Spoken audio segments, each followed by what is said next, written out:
Como a nossa psique nos protege de momentos traumáticos? O que aconteceu no filme Justiça em Família e como pode ser explicado? Se você quer saber mais, fica no vídeo até o final. Meu nome é Andressa, estudante de Psicologia e vocês estão no Psicogeek.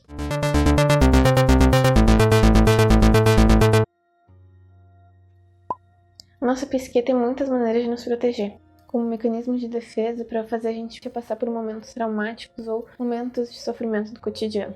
Esse filme que saiu há alguns meses na Netflix mostra muito uma família unida e foca bastante na relação entre pai e filha, o pai Ray e a filha Rachel, e como eles conseguem passar por momentos difíceis da doença da mãe da menina. O início do filme traz a narração do Ray falando um pouco sobre a menina inocente, que é a filha dele, que vive cheia de esperança dentro do hospital. Ela cresce no hospital vendo a mãe dela doente e tendo muita esperança de que ela melhore um dia. Uma frase muito importante que ele fala no início, que é bom a gente guardar ela para ver durante o filme e prestar atenção. Ele fala: pais e suas crianças, o que demarca quem é quem. Algumas cenas mais tarde a gente vê que os medicamentos que ajudavam no tratamento da doença da mãe da Rachel, eles acabam sendo retirados por uma empresa farmacêutica. E isso acaba resultando na morte dela. E ela acaba morrendo nos braços da filha, da Rachel. É o primeiro trauma que ela acaba passando. E tudo isso acontece para logo em seguida, quando a Rachel e o Ray estão em casa, eles começam a assistir um noticiário, e nesse noticiário aparece um empresário responsável por ter feito tudo isso. Então o Ray fica com muita raiva e acaba ligando ao vivo pro programa, e a Rachel escuta tudo, e ele tá ameaçando esse empresário de morte. Depois disso, ele acaba recebendo uma ligação de alguém com uma proposta de fazer justiça a tudo aquilo que estava acontecendo e o que tinha acontecido, de fazer os responsáveis pagarem por tudo aquilo. Então o Ray vai até o encontro dele e fala pra Rachel ficar em casa, mas aí ela segue ele. Quando ele chega lá no metrô e começa a conversar com essa pessoa com quem ele estava falando antes, ele descobre que as corrupções iam além só daquela retirada de medicamentos, que eles podiam realmente fazer alguma coisa para acabar com tudo isso. Só que enquanto eles estão conversando, tem alguém escutando eles. Provavelmente alguém que protege toda essa corrupção, protege as pessoas que estão envolvidas nisso. E ele tenta matar o Ray e o homem que está conversando com ele. Enquanto isso, o Ray vê que a Rachel tá ali. Então o Ray começa uma luta com esse homem perigoso e a Rachel se envolve no meio da briga para tentar ajudar o pai dela. Enquanto isso, ela é lançada para fora do trem. Nesse momento, o Ray acaba levando uma facada, ele e a Rachel. Eles trocam um olhar e ela fica inconsciente.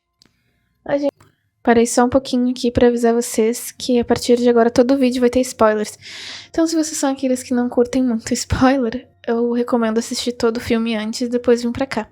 E se vocês não se importam muito e ficam com mais vontade ainda de assistir, então fiquem aqui. A gente a partir daí então começa a notar a verdade dos acontecimentos nos detalhes da cena. Quem é extremamente detalhista pode ter conectado todos esses pontos na primeira meia hora de filme. Agora, quem não é, já sabe que quem não conseguiu notar descobre depois, então, que o Ray é assassinado na frente da Rachel na cena do trem. Tá, mas peraí, como é que tudo isso aconteceu? Como é que o filme não deu nenhum sinal? E como é que a gente viu o pai dela ali vivendo o tempo todo? Pra quem já assistiu os filmes Cisne Negro e Fragmentado, sabe um pouquinho mais ou menos sobre transtorno dissociativo de identidade. Pessoas que têm esse transtorno geralmente têm os sintomas de falta de memória, aqueles lapsos, quando acaba ficando inconsciente também e não lembra de muito tempo do que aconteceu. Tem a sensação também de despersonalização, aquela sensação de como se a gente tivesse saído do próprio corpo e ficasse observando as nossas atitudes, mesmo consciente daquilo que está acontecendo. O transtorno dissociativo pode agir de duas formas. Da forma possessiva, seria o caso da Rachel, quando uma força externa parece se apossar desse corpo, até mesmo alguém que já morreu. Quando a pessoa tem essa dissociação possessiva, as pessoas da volta dela geralmente percebem que alguma coisa ali está acontecendo. Parece que ela age de formas diferentes, como se tivesse mais de uma personalidade. Em casos não possessivos, a pessoa apenas perde o senso de si, como eu disse antes, saindo de seu corpo e observando seu corpo viver e fazer as coisas, como num estado elevado de consciência, assim. O transtorno geralmente nasce na infância das pessoas, geralmente aquelas que passaram por traumas muito fortes ou traumas constantes, assim. No caso da Rachel, ela ainda era uma adolescente quando passou por tudo isso. Presenciou a morte da mãe, depois a morte do pai de forma bem violenta do pai e presenciou toda a doença da mãe. Então ela ficou desamparada, sozinha, sem afeto, sem proteção.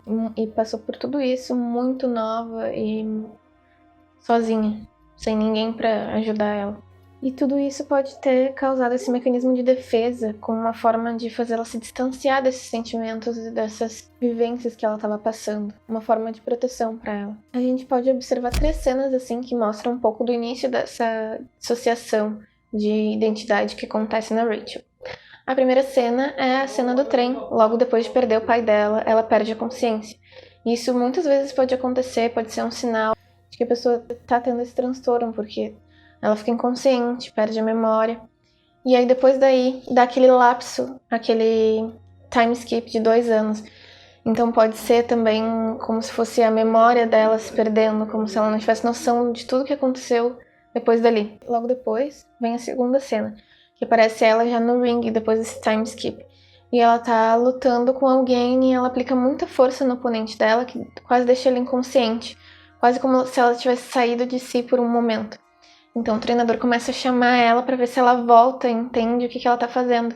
Então ela volta de uma forma um pouco estranha, como se realmente tivesse saído e voltado do corpo. E o terceiro momento, depois dessa cena, simplesmente aparece ela deitada, acordando confusa, enquanto a televisão tá ligada, com um noticiário de alguém falando sobre as empresas farmacêuticas que causaram a morte da mãe dela. Ela acorda confusa, como se não soubesse como foi para ali, e quando ela olha pela janela, ela vê o reflexo do pai dela pela primeira vez depois de tudo isso ter acontecido. E é aí que a gente percebe, então, que talvez ela tenha sido duplicada. Tá, mas por que ela faz tudo isso como se ela fosse o pai dela? Bom, como eu expliquei no início, eles eram muito próximos, a Rachel e o pai dela.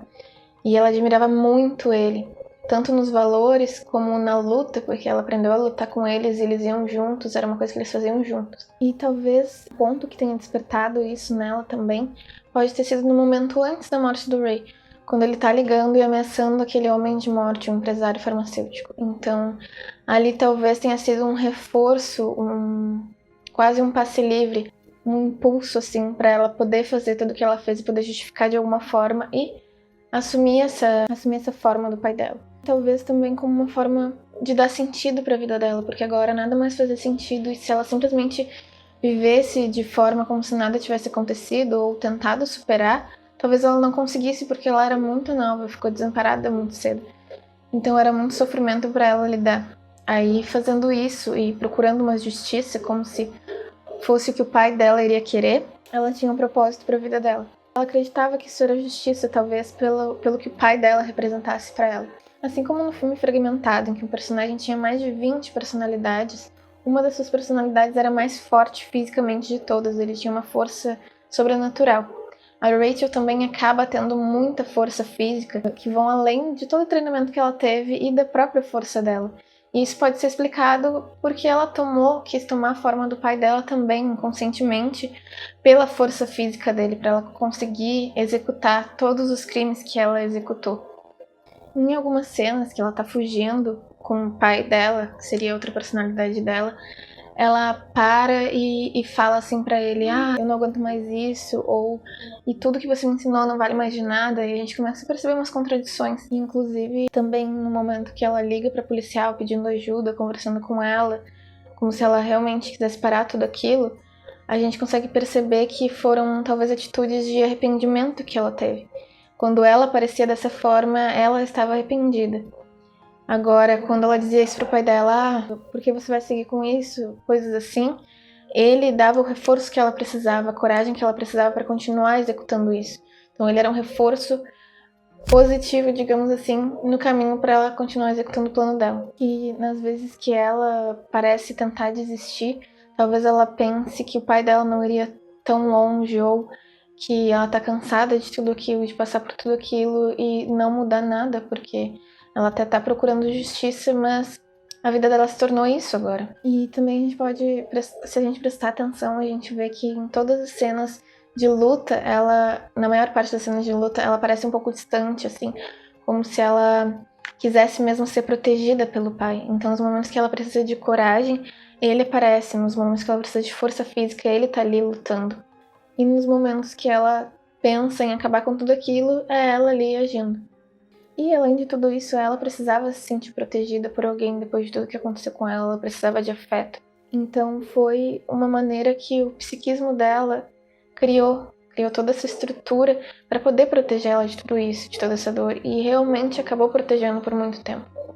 Uma cena interessante de se pensar é quando o policial fala com ela e ela tá pedindo ajuda, Rachel, e a policial começa a dizer: fala o seu nome, me diz qual é o seu nome, uma forma de tentar trazê-la de volta, como acontece no filme Fragmentada, que é uma estratégia usada pela psiquiatra do personagem para neutralizar as outras personalidades e a violência delas e trazer aquela personalidade originária, aquela que deu origem a todas as outras.